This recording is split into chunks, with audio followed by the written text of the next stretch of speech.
There's been a ton of Xbox news going into 2024. Happy New Year, by the way, everybody. So let's kick things off by talking about that controller design that we saw online, what Xbox Era told us about an achievement overhaul launching in early 2024, a list of Xbox Game Pass games we already know are coming. There's a lot to go over. Let's get into it right now.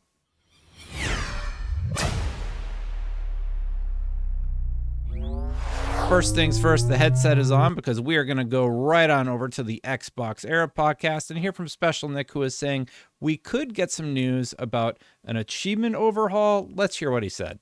Xbox are nearly done with their achievement overhaul, with changes to achievements, and we should be seeing it next year. So I guess when they say next year, I assume they're aware of the fact that it's New Year's Eve. So I'm guessing. I mean, that's great because it needs it. Let's be honest. Xbox needs to overhaul a lot of stuff with their systems, especially on console. Like clips just need to be corrected. I know you can do more with an external hard drive plugged in, but this is really exciting. I think he talks about a few other details. Let's hear from him. They mean 2024 there, but we should be, at the very least, being shown it. Because you know how sometimes they put stuff in beta and then it goes through different rings. So it might be one of those things that makes its way through. I don't know. They're not saying that. I'm saying that. Always a speculation that it's now. I can't help it because I'm trying to clarify. But hey, like Jason did a super chat earlier on in the show where he asked, like, for me, one of the things I'm really looking for.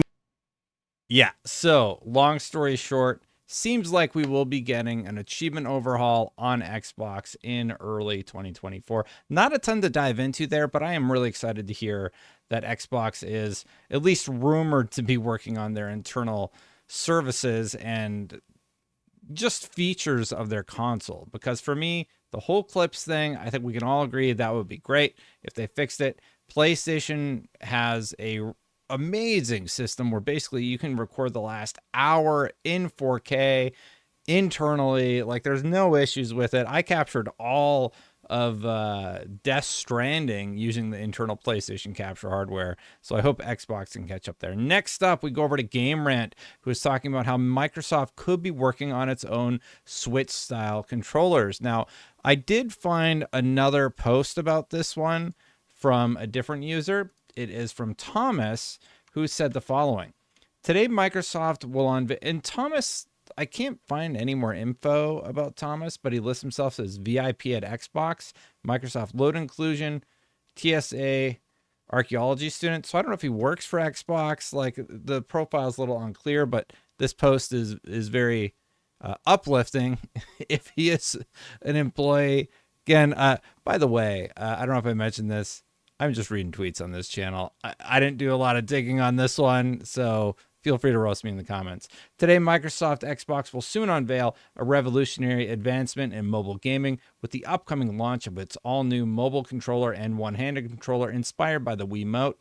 This bold initiative promises to redefine the way gamers interact with their favorite games, providing unprecedented flexibility and adaptability. Microsoft's one-handed mobile controller inspired by the Wiimote aims to expand access to gaming fun for everyone while also being a significant step forward for people with disabilities. Its ergonomic and compact design provides a comfortable grip, providing an immersive experience in a variety of gaming genres, whether for shooting, racing, or role-playing games.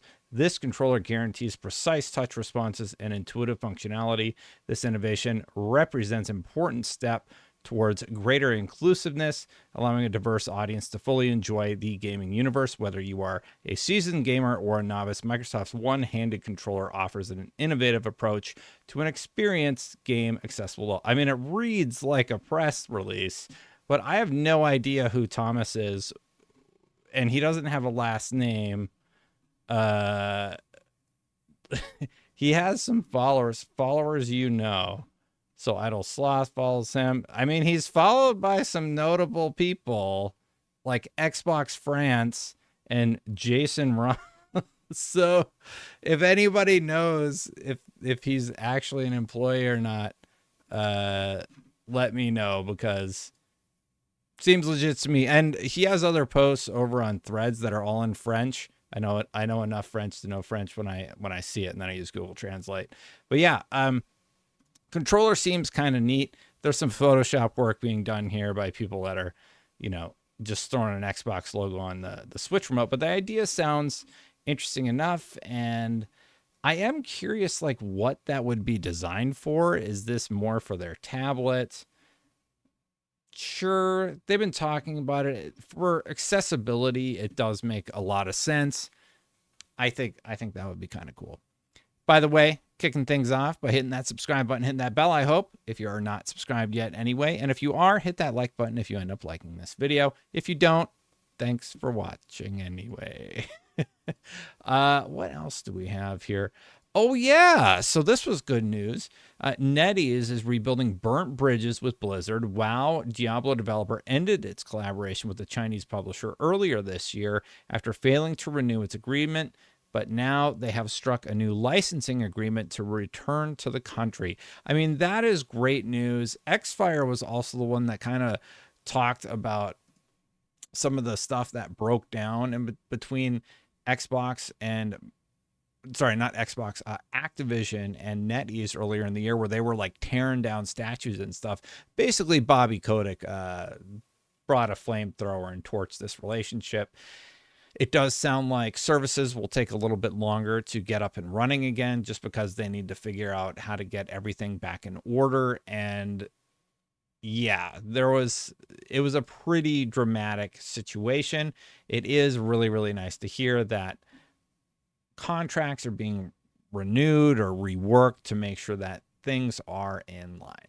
Next one isn't like a good Xbox story. LarianStudios saying that there are save bugs with the Xbox version of Baldur's Gate 3, but they have a little bit of a workaround. Here's what they say. We're aware that there is a save issue on Xbox that continues to linger throughout the holidays. It occurs when exiting the game after saving. The game thinks the save was successful, but due to a firmware issue, the save file is not fully committed to disk yet. Microsoft is aware of the issue and is working on it, but obviously during the holidays, everyone is working at lower capacity, so it may take a while before a proper fix becomes available. For the time being, we can offer a workaround via the Larian cross-save system. Create a Larian account at larian.com/account. Go to the options menu from the main menu under gameplay, activate cross saves, linking your Larian and Xbox accounts. From now on, your last 5 saves will automatically be uploaded to the Larian servers. It is important that you do not exit the game before the upload is finished. The upload is finished when the message syncing cloud save is no longer available. That's an important detail you don't want to miss. If the firmware bug occurs, you will need to reactivate the cross-save functionality in the options screen. This will give you access to the save games that were successfully uploaded. We will make this process more fluid and We will make this process more fluid and extend the number of save games that get uploaded in the coming days. We completely understand that losing progress is frustrating and unacceptable. We're doing everything we can to ensure this problem, which we understand is unique, is resolved as quickly as possible, and will keep you up to date with progress. Sounds like Larian and Xbox are trying to figure out what's going on here, and it's just not an easy fix. But if you use the cross save services, I can actually link to a video I just made about how to set it up over on IGN. Baldur's Gate 3 settings video I made, where basically you just kind of toggle it on in the menu, and if you have a Larian account, it just auto uploads. But when you back out to the main menu, just make sure it syncs while they work on the save.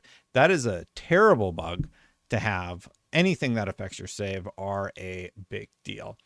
This next one, if you know me, you know I'm not like the biggest Banjo-Kazooie fan. I'm very much just like whatever about Banjo-Kazooie. So I'm not going to dive too much into this, but this is from Idlesoft. FYI, insider Nate Drake has said that a new Banjo-Kazooie is coming. It's still an active project, but it didn't get the green light until early last year. There is a lot to do, and development can change a lot. Abandoned ideas, internal reboots, etc. Also, Phil said, Banjo fans, I hear you. I think Phil actually did say that. I don't care about Banjo-Kazooie. I'm sorry. I know he's like this huge beloved character. It's just, I just don't care. If a new Banjo-Kazooie game came out, great. I'm very happy for everybody that loves Banjo-Kazooie. It's just not one of those games that are super big on my list. Let's talk about something that we all like. We like new game releases, right? I don't mean to poo-poo on your favorite game. If it happens to be Banjo-Kazooie, it's just not my jam. That's all. By the way, this has been bugging me, so I'm just going to crop off my bookmark tab from my little display here. When I full screen a video, this like messes everything up, but I hate seeing them on there. Continuing on though, look at the January 2024 lineup. I can't really zoom in on this image, but basically I'll give you the cliff notes. Prince of Persia Lost Crown hits on January 18th on Xbox, PlayStation, Switch, and PC. We got Bulletstorm VR. If you're into that, that's on Meta and PlayStation VR. We have The Last of Us Part 2 Remastered will be coming out on PlayStation 5. There will be Like a Dragon Infinite Wealth on January 26th on Xbox, PlayStation, and PC, and Tekken 8 on Xbox, PlayStation, and PC. Big props to Noble for working on that, by the way. And that's not it, however. There's even more to talk about because we're already getting an idea of what's going to be coming to Xbox Game Pass in 2024.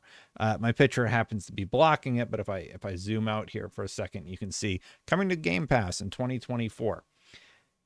Here's a full list of all the games. Starting in February 2nd, I'm going to go through the notable stuff that just jumps out to me. Persona 3, Stalker 2 is supposed to be Q1 2024. We have Ayuden Chronicles in April 24th. Cities Skylines 2. That one jumps out at me for sure. What else we got? Flintlock, what looks more interesting than they're letting on. Played 33 Immortals looks great. Very excited about Avowed. And then what else do we have here? Flight Simulator, the 2024 version, Replaced, which has been delayed a few times. Excited about that one. Hellblade 2, of course, sometime in 2024. There's Towerborn coming in 2024. There's Arc 2, which looks awesome, coming in 2024. And all of those games will be part of Game Pass. So that's 40 games that have been announced for Game Pass. But like, some of them are smaller. And you have to take into account that there are probably larger AAA games that aren't on this list. There was actually this story I saw going around not that long ago. Xbox Game Pass added nearly $9,000 worth of games in 2023. And if you compare that to PlayStation Plus, just the base version of PlayStation Plus, those free games that they gave away, they added $1,400 worth of monthly games in 2023. I would be curious how that stacks up with like the top end basically of Xbox game. So Xbox Game Pass Ultimate versus PlayStation. I forget the names of their tiers. It's like exclusive. I always said that the middle tier was the best one. The middle tier is the one I'm in for 3 years. Oh no, I got the best one because I did the glitch. But yeah, anyway, great. Lots of good games coming to both these services was the point. Not really much else to jump off on there. But if we got $9,000 worth of games in 2023, and we already got 40 games announced in 2024, Game Pass is going to have a lot of interesting games for us to play. Final story. So I saw this one popped up. Ninja Theory says Hellblade 2 will make the original look like an indie game. I don't know why this is popping up because this story is from 2022. The big quote that everybody seemed to be latching onto was this one. Hellblade 2 moves away from this being a personal affliction for Senua and more about how a person like that can change the world. The goal with Hellblade 2 isn't to perfect it, the studio's format, but to create an experience that feels more believable and more refined. Its ambition in terms of scale is bigger. I think Hellblade 2 will make Hellblade look like an indie game. Anybody in the industry who has been looking at Hellblade 2 knows just how absolutely phenomenal that game looks, and I'm incredibly, incredibly excited. Now, if you'll stick with me, if you're a longtime channel fan, stick with me for just a second. I kind of want to talk about this crazy goal I've set for the channel in 2024. I kind of want to try and do 3 videos a day. hold on. Today you're getting 2 at least. No, actually I have all 3 prepped for today because this is the 3rd one. I want that news video. I was really, really good in 2022 about doing a news video every single day for a year in 2022, right? Those post at 7 a.m. That's honestly the harder one to do. The other videos that I want to do include a Reacts piece of content that will hit at 4 p.m. And I want to do some sort of Let's Play that could possibly be replaced with something else. This week, I will be playing Path of Exile 2. I could have done Halo Infinite for the first week or something, but I am insanely excited about Path of Exile 2. Path of Exile. I'm excited about Path of Exile 2. Not playing Path of Exile 2 early or anything. I would be very excited. I do hear they're having a super limited beta, so maybe I will be playing Path of Exile 2, but for these Let's Plays, it's the original. That's what I'll be playing for the first week. Maybe I'll do Halo or something the next week. Would love to hear your thoughts. A few notes on that.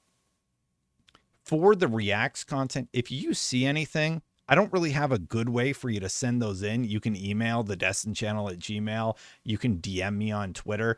Just send me stuff that you think is cool that you'd like to see my reaction to, because I've been doing that content and it's been really resonating with the viewers. And someone like Asmongold does 4 Reacts piece of content a day. I figure 1 isn't that crazy and I can sort of film them on the weekends. So I'm trying to build a healthy schedule to do this much content at once. And I think I've sort of found a good cadence there. And 2023 was the channel's most successful year ever. So thank you for a massive 2023. And, you know, we hit the 100,000 subscriber goal, and I think we're at we're over 110,000. So I would love to keep that going and just see what we can do here. So news video at 7 a.m. Let's Play at 2 p.m. Reacts content at 4 p.m. All those times are Pacific. For now, I might do 8 p.m. I don't know. But I'm excited about what 2024 has in store. Let's see how it goes in January. Let's see if I can keep up with that cadence, because that's a lot for a dad with 2 kids and a full-time job. But I like doing this stuff. I just need to stop procrastinating. And people say I work too much, but like, I don't know. This is just this is what I'm supposed to do. You know, I don't know why, but I like it, and I don't think I'm ever going to stop doing it.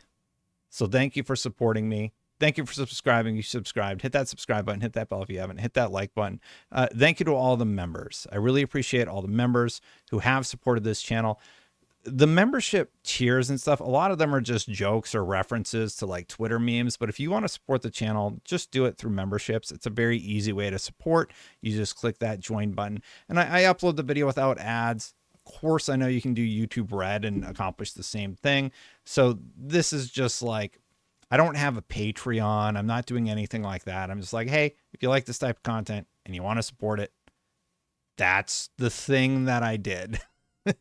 Or just watch for free. I don't really care. Thank you for everything. I really appreciate all of you watching. I'm going to get out of here. Check out this Reacts video that I did recently, and I'll see you for the next one. Bye for now, everybody.